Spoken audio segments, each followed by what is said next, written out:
Фильмнің басы метроның ішіндегі ер адамның көзқарасымен басталады.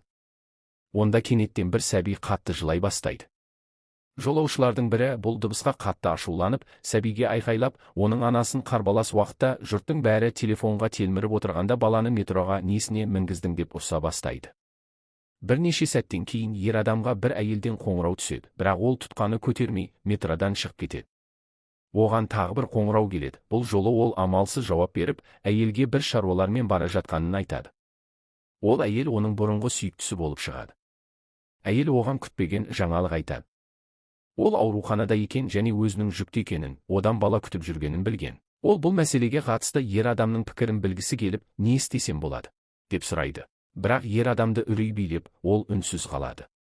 Ер адам әйелдің қай жерде екенін сұрап, қасына барғысы келетінін айтады. Бірақ әйел әуре болма, мен шешім қабылдап қойдым дейді. Ол өз шешімін айтады, бірақ байланыс нашар болғандықтан ер адам оны ести алмай, мазасыздана бастайды. Келесі пойызға үлгеру үшін жерасты жолымен жүгіріп бара жатқанда байланыс мүлдем үзіліп қалады. Дәл осы кезде ол жоғарыдағы 8-ші шығыс, exit 8 деген жазуды және қасынан өтіп бара жатқан оғаш егде адамды байқайды. Ол ары қарай жүріп 0-ші шығыс, exit 0 деген тақтайшаны көреді. Бірақ бірнеше секундтан кейін ол таңғаларлық жағдайда баяғы орнына әлгі қариямен 8-ші шығыс жазуы бар жерге қайта оралады. Бұл шексіз айналым, луп, жалғаса береді. Ол қанша жүрсе де әрқашан сол дәлізден, сол жазудан және сол қариядан шығады. Дәл осы сәтте біз басты кейіпкердің түрін алғаш рет көреміз. Оны адасқан адам The Last Man деп атайды. Ол өзінің шексіз айналымда қалып қойғанын түсінеді және шығар жолды табуы керек. Өйткені ол қанша жүрсе де орталық залға қайта келе береді. Бір кезде ол артына бұрылып, әлгі қарияны көрмекші болады. Адасқан адам үрейден қаша жөнеледі. Бірақ бәрібір сол дәлізге қайта келіп, алдынан жақындап келе жатқан қарияны көреді. Ол қарама-қарсы бағытқа қашады, бірақ ол жолда баяғы жерге әкеледі. Содан кейін ол апаттық дабыл түймесін басуға тырысады, бірақ ол істемейді. Жақын маңдағы бөлмелердің есіктерін ашуға тырысады, бірақ олар да жабық. Бірнеше секундтан кейін ол үстінде қан барын байқайды. Ол жоғарыдағы көрсеткіш тақтайшадан тамып тұр екен. Шошып кеткен жігіт кері қашады. Сол кезде бір нәрсенің өзгергенін байқайды. Тақтайшада енді 0-ші шығыс емес, 1-ші шығыс деп жазылып тұр. Сондай-ақ ол ескерту нұсқаулығы бар постерді тауып алады. Онда, егер ешқандай оғаштық, anomaly байқалмаса, алға қарай жүріп, шығысқа бет алыңыз. Бірақ егер бірде-бір оғаштықты байқасаңыз, дереу кері бұрылып, келген жолыңызбен қайтыңыз деп жазылған. Адасқан адам жолын жалғастырып, орталық залға келеді. Ол қанның жоқ екенін көріп, бұның жаңағы оғаштық болғанын түсінеді. Әлгі қария қасынан өткенде, ол 8-ші шығыс қай жерде? Және оғаштық дегеніміз нақты не? деп сұрайды, бірақ қария жақ ашпайды. Ол алға қарай жылжып, тақтайшадан қайтадан 0-ші шығысты көргенде есеңгіреп қалады. Десе де ол барлық нәрсені есте сақтауға тырысып, жолын жалғастырады. Ол айналаны салыстыру үшін суретке түсіре бастайды. Тіпті әрқашан қасынан өтетін қарияны да суретке түсіріп алады. Көп ұзамай ол 1-ші шығысқа жетеді, демек бұл жерден шығу үшін тағы жетеуі қалды. Өкінішке орай, орталық залға оралып, телефонын тексергенде, барлық суреттердің бұзылып, сары нүктелерге, стәрі, айналғанын көреді. Адасқан адам айналаны мұқият бақылайды. Бәрі өз орнында сияқты, бірақ артына бұрылғанда, дәл артында суық жымиып тұрған қарияны көріп, зәресі ұшады.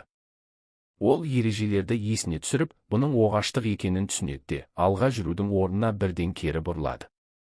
Қария оның артынан сол қорқынышты кейіпімен ілесе береді. Сондықтан үрейленген кейіпкер барынша қатты жүгіреді. Бұл әрекеті көмектесіп, ол 2-ші шығыс деген тақтайшаны көреді.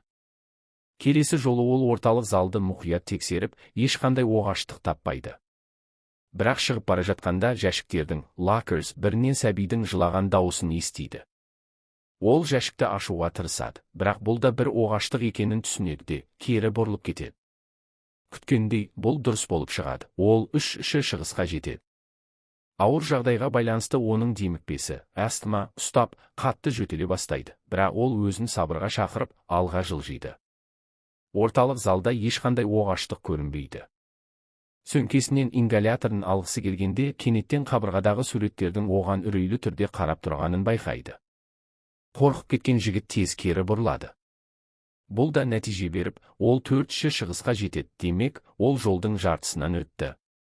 Осылайша, ешқандай оғаштық байқалмаған соң, ол сапарын жалғастырып, 5-ші шығысқа жетеді. Бұл оған құтылуға деген үміт береді. Орталық залға қайта келгенде, оған бұрынғы сүйіктісінен қоңырау түседі. Алғашында ол тұтқаны алмайды, бірақ ол қайта хабарласқанда жауап беріп, өзінің жерасты жолында қалып қойғанын, шығар жолды таба алмай жатқанын айтады. Әйел тағы да жүктілік туралы не істеу керектігін сұрайды. Ол метро ішінде сәбидің жылағанын, жолаушының анасын ұрысқанын, ал өзінің де басқалар сияқты көмектеспей, телефонға қарап отырғанда кейіп танытқанын жылап отырып айтады. Ол өзінен жақсы әке шығатынына сенбейтінін мойындап, алға қарай жүреді. Сол кезде оның артынан сүйіктісінің бейнесі көрінеді. Ер адам тұтқаны қойғанда, шығыс нөмірінің қайтадан 0 болып қалғанын көріп шошиды. Бұл қоңыраудың жай ғана оғаштық болғанын дәлелдейді, өйткені бұл жерде байланыс мүлдем жоқ. Ол бәрін басынан бастауға мәжбүр болады, бірақ дәліздің толығымен сары түске айналғанын көреді. Оның демікпесі асқынып, ашудан құлап, тағдырына көнгендей болады. Бірақ біраз уақыттан кейін соңғы күшін жинап, кері бұрылуды шешеді де, қайтадан 1-ші шығысқа жетеді. Жолда ол кішкентай баланы көреді. Оны кезекті оғаштық деп ойлап, кері бұрылады, бірақ тақтайшада 0 деген жазуды көріп, баланың шынайы адам екенін түсінеді. Ол баладан адасып қалдың ба деп сұрайды, бірақ бала үндемей, қаша жөнеледі. Бала орталық залға барып, сөйлеместен әлгі қарияны нұсқайды. Осы жерде фильмді жүруші адам, The Walking Man деп аталатын қарияның көзімен көреміз. Оның да басты кейіпкер сияқты, осы шексіз айналымда қалып қойғаны белгілі болады. Ол 4-ші шығысқа жеткенде, әлгі баланы кезіктіріп, оған көмектесуді шешкен екен. Олар дәлізден өткен сайын жандарынан бір бой жеткен өте береді. Олар 5-ші шығысқа жеткенде, қария қуанады. Бірақ әлгі бой жеткен жақындап келіп, өзінің де адасқанын айтып, олармен бірге жүруді өтінеді. Қария бірден келіседі. Бірақ бой жеткен оғаш әрекеттер жасай бастайды. Ол метродағы қарбаласпен жұмыстан шаршағанша, осы жерде мәңгі қалуға қалай қарайсыз? деп бір сөзді қайталай береді. Қария оның оғаштық екенін түсініп, баланы алып кері бұрылады. Олар 6-ші шығысқа жетеді. Келесі кезеңде қария ешқандай оғаштық таппайды. Алайда бала есіктердің бірінде бұрын болмаған тұтқаны күнә байқайды. Бірақ ол үндемейді. Қария баланың ишарасын түсінбей, оны алға сүйрейді. Соның салдарынан олар қайтадан 0-ші шығысқа түседі. Қарияның ашуы келіп, қабырғаны теуіп, нұсқаулықты жыртып тастайды. Ол бүгін баласына баруы керек болғанын айтып жылайды. Сәлден соң сабырға келіп, баладан кешірім сұрайды да қайта бастауды ұсынады. Олар орталық залдан шығуға бастайтын баспалдақты көреді. Қария құтылдық деп ойлап, солай қарай жүгіреді. Бала оның оғаштық екенін біліп, оны тоқтатпақ болады, бірақ асыққан қария баланы итеріп жіберіп, баспалдақпен жоғары жалғыз шығып кетеді. Қария жоғалғаннан кейін бала артына қараса, 1-ші шығыс деген жазу тұр, демек баланыкі дұрыс болған. Бала дәлізбен жүріп келе жатып, қарияның суық, сезімсіз жүзбен келе жатқанын көреді. Ол сөйлеспейді, жансыз машина сияқты.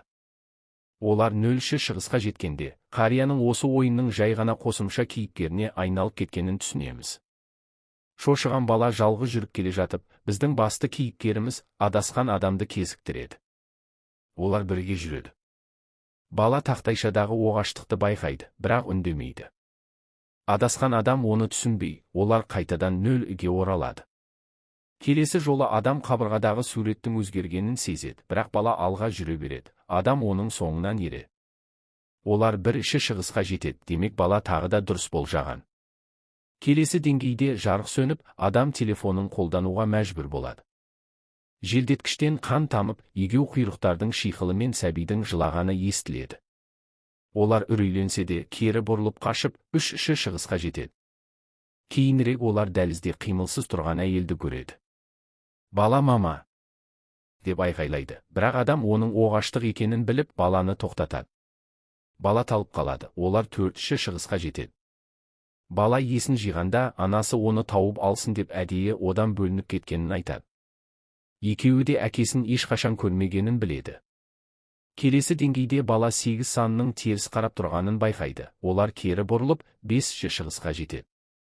Кейінірек олар ашық есікті көреді. Адасқан адам оның ішінен өзінің метро ішіндегі бейнесін көреді. Бұл оғаштық болғандықтан, олар кері бұрылып, 6-ші шығысқа жетеді. Адасқан адам баладан құтылған соң не істейтінін сұрайды.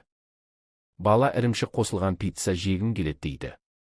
Бала оған алғыс ретінде бұл сені қорғайды деп ұлу қабыршағын snail shell береді. Соңғы 2 шығыс қалғанда кенеттен дабыл естіліп, дәлізді су ала бастайды. Олар қашуға тырысады, бірақ тасқын су оларды ағызып әкетеді. Сахна кенеттен тыныш жағажайға ауысады. Онда адасқан адам сүйіктісімен және баласымен демалып жатыр. Бала әкесіне ұлу қабыршағын береді, бұл дәліздегі әлгі бала болып шығады. Олар бақытты.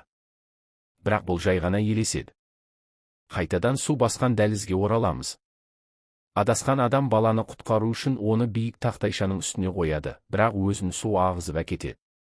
Су қайтқанда бала аман қалады, бірақ ер адам көрінбейді. Бала жолын жалғастырып, 7-ші шығысқа жетеді. Соңғы кезеңде бала ешқандай оғаштық таппай, алға жүріп, ақыры шығып кетеді. Көп ұзамай адасқан адамның да тірі екенін көреміз.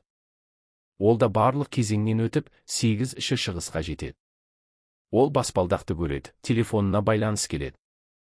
Ол ауруханадағы сүйіктісіне қоңырау шалып, бала туралы шешімін өзгерткенін, қазір жететінін айтады. Бірақ метроға мінгенде баяғы жағдай қайталанады.